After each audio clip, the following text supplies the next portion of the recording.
கரூரில் விஜயுடைய சுற்றுப்பயணத்தின் போது 39 பேர் உயிரிழந்திருக்கக்கூடிய சூழலில் தற்போது சென்னை அருகாமையில் இருக்கக்கூடிய நீலாங்கரையில் விஜயுடைய வீடு அமைந்திருக்கிறது. தமிழக வெற்றி கழகத்துடைய தலைவர் விஜய் அவருடைய வீட்டை சுற்றியும் தற்பொழுது போலீசார் குவிக்கப்பட்டு வருகிறார்கள். போலீசார் குவிக்கப்பட்டதன் காரணமாக தமிழகத்துடைய வெற்றி கழகத்துடைய அந்த தொண்டர்களும் அந்த பகுதியில் குவிந்து வருகிறார்கள். இருவரும் மாறி மாறி குவிந்து வருவதால் அந்த பகுதியில் ஒரு பதற்றமான ஒரு சூழலும் இருந்து வருகிறது. ஏன் காவலர்கள் குவிக்கப்படுகிறார்கள் என்று தொண்டர்கள் கேள்வியும், தொண்டர்கள் அதிக அளவில் குவிகிறார்கள் என்று காவலர்கள் குவிவதிலும் என்று இருவரும் பேலன்ஸாக அந்த பகுதியில் குவிந்து வரக்கூடிய ஒரு சூழல் உருவாயிருக்கிறது. ஆகவே நீலாங்கரையில் இருக்கக்கூடிய விஜயனுடைய வீட்டிற்கு ஏற்கனவே மத்திய அரசுடைய பாதுகாப்பு காவலர்கள் உள்ளே இருக்கிறார்கள். இது மட்டும் இல்லாமல் நீலாங்கரையை சார்ந்த காவலர்களும் அந்த பகுதியில் தற்போது குவிந்து வருகிறார்கள். விஜயுடைய ரசிகர்கள், தொண்டர்கள், அதே போல ஈசிஆர் சரவணன் விஜயுடைய மாவட்ட செயலாளர், அந்த தாவேக்காவுடைய மாவட்ட செயலாளர் அந்த பகுதியில் இருக்கிறார். அவருடைய நெருங்கிய நண்பர்கள், ரசிகர்கள் என அவர்களும் அந்த பகுதியில் குவிந்து வருகிறார்கள். ஆகவே நீலாங்கரையில் தற்பொழுது ஒரு பதற்றமான ஒரு சூழலும் நிலவி வருகிறது. ஒருவேளை அந்த ரசிகர்களையும் தொண்டர்களையும் கேட்கும் பொழுது தங்களுடைய தலைவரை கைது செய்ய வந்திருக்கிறதா காவல்துறை என்று அந்த தொண்டர்கள் கேட்கிறார்கள். மறுபுறத்தில் காவலர்கள் நாங்கள் பாதுகாப்புக்கு தான் வந்திருக்கிறோம் என்று காவலர்கள் கூறுகிறார்கள். இதில் எது உண்மை எது பொய் என்பதெல்லாம் விசாரிப்பதற்கான நேரமில்லை என்று உடனடியாக அந்த வந்திருக்கக்கூடிய தாவேக்கா தொண்டர்களை காவலர்கள் அனுப்பி வைக்கிறார்கள். வீடுகளுக்கு செல்ல வேண்டும், இந்த பகுதியில் நிற்கக்கூடாது என்று அவர்களை அனுப்பி வைக்கிறார்கள். எங்கள் தலைவரை கைது செய்துதான் பாருங்கள் என்று தாவேக்கா தொண்டர்கள் காவல்துறையிடம் கூறக்கூடிய அந்த காட்சிகளும் காணொலிகளுமாக பார்க்க முடிகிறது. ஆகவே இந்த இரவு நேரத்தில் யாரும் இந்த பகுதிக்கு வரக்கூடாது, அவர்கள் உடனடியாக அந்த பகுதியிலிருந்து கலைந்து செல்ல வேண்டும் என்று காவலர்கள் அனுப்பி வைக்கக்கூடிய ஒரு சூழலும் நிலவி வருகிறது. அதாவது விஜய் வீட்டை சுற்றி தமிழக காவல்துறையினர் சுற்றி வந்து பாதுகாப்புக்கு நிற்கக்கூடிய ஒரு நேரத்தை தான் தற்பொழுது பார்க்க வேண்டியிருக்கிறது. அந்த காட்சிகளை தற்போது பார்க்கிறோம். ரசிகர்களும் தொண்டர்களும் குவிந்த வண்ணமாக இருந்து வருகிறார்கள்.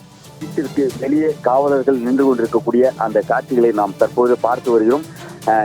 நள்ளிரவை கடந்து விடியற் பொழுதை நோக்கி செல்லக்கூடிய 3 மணி அளவிலும் தாவேகா தலைவர் விஜய் வீட்டை சுற்றி தமிழக காவல்துறையினர் வளைத்து நிற்கக்கூடிய அந்த காட்சிகளும், பேரிகார்டுகள் போட்டு தொண்டர்கள் யாரும் அதிக அளவில் குவிந்து விடக்கூடாது என்று காவலர்கள் தற்போது நிற்கக்கூடிய அந்த காட்சிகளும், தாவேகா தொண்டர்களுக்கும் காவல்துறையினருக்குமான வாக்குவாதம் என்பது அந்த பகுதியில் நின்று நடைபெறக்கூடிய அந்த காட்சிகளை தற்போது பார்க்கிறோம். காவலர்களை நோக்கி தாவேகா தொண்டர்கள் எதற்காக நீங்கள் குவிந்து வருகிறீர்கள் என்று கேள்வி எழுப்பதும், காவலர்கள் இரவு நேரத்தில் இந்த பகுதியில் உங்களுக்கு என்ன வேலை, நீங்கள் புறப்படுங்கள் என்று காவலர்கள் தாவேகா தொண்டர்களை அனுப்பி வைக்கக்கூடிய அந்த காட்சிகளும் நம்மால் பார்க்க முடியும். இரண்டும் அந்த பகுதியில் அரங்கேறி கொண்டிருக்கிறது. தொண்டர்களை கேட்கும் பொழுது தங்களுடைய தலைவரை கைது செய்ய காவல்துறை வந்திருக்கிறதா என்ற கேள்வியும் அந்த பகுதியில் இருக்கக்கூடிய தொண்டர்கள் எழுப்புகிறார்கள். மறுபுறத்தில் காவலர்களை பொறுத்தவரை தொண்டர்கள் வருவதன் காரணமாக நாங்கள் நிற்கிறோம் என்று கூறுகிறார்கள். எது எப்படியாயினும் விஜய் வீட்டிற்கு உள்ளாக மத்திய அரசின் காவலர்கள் உள்ளே இருக்கிறார்கள், பாதுகாப்புக்கு இருக்கிறார்கள். வெளியே மாநகர காவல்துறையினர் இருக்கிறார்கள். எது எப்படியாயினும் விடியக்கூடிய விடியல் என்பது தாவேகா தொண்டர்களுக்கும் காவலர்களுக்கும் அந்த பகுதியில் இருக்கக்கூடிய அமைதி நிலவ வேண்டும் என்பதே அனைவருடைய எண்ணமாகவும் இருந்து வருகிறது. ஆகவே கூடுதலாக தமிழக வெற்றி கழகத்துடைய தொண்டர்கள் அந்த பகுதியில் குவியாத வண்ணம் பேரிகார்டுகள் அமைத்து விஜயுடைய வீட்டிற்கு வரக்கூடிய 2 சாலைகள் இருக்கிறது, வலதுபுறமும் இடதுபுறமும். அந்த 2 சாலைகளிலுமே தற்போது பேரிகார்டுகள் வைத்து மூடப்பட்டிருக்கிறது. வரக்கூடியவர்கள் வீடுகள் உள்ளே இருப்பவர்கள் மட்டுமே அனுமதி என்பது வழங்கப்படுகிறது காவல்துறையினர்.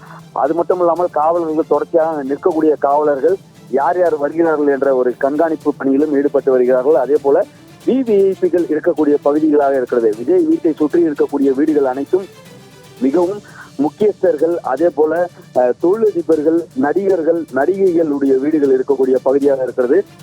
தொழிலதிபர்கள் மிகப்பெரிய தொழில் செய்யக்கூடிய நீலாங்கரை பகுதியாக இருக்கிறது. அதாவது 1 ஏக்கர் அல்லது 2 கிரவுண்டு வரை இருக்கக்கூடிய ஒரு மிகப்பெரிய பிரம்மாண்ட மாட மாளிகைகள் வீடுகள் எல்லாம் அமையக்கூடிய இடத்தில் தான் விஜயுடைய வீடும் அமைந்திருக்கிறது. ஆகவே விவிஐபி பகுதி என்பதால் அந்த பகுதியில் கூடுதல் போலீஸ் பாதுகாப்பும் போடப்பட்டிருக்கிறது.